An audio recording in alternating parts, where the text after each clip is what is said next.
Vor über 500 Millionen Jahren erwacht die Welt zu neuem Leben. Ein Ozean voller Wunder breitet sich aus. Dunkel, geheimnisvoll und ungezähmt. Aus dem Sand der Tiefsee kriechen Wesen, wie sie die Erde nie zuvor gesehen hat.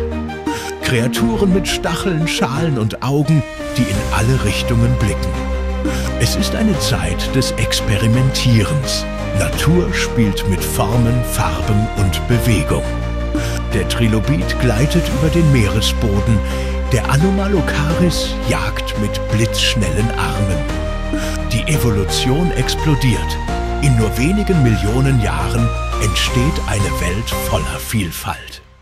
Aus dem Chaos der Ozeane entsteht Ordnung, Struktur und Schönheit.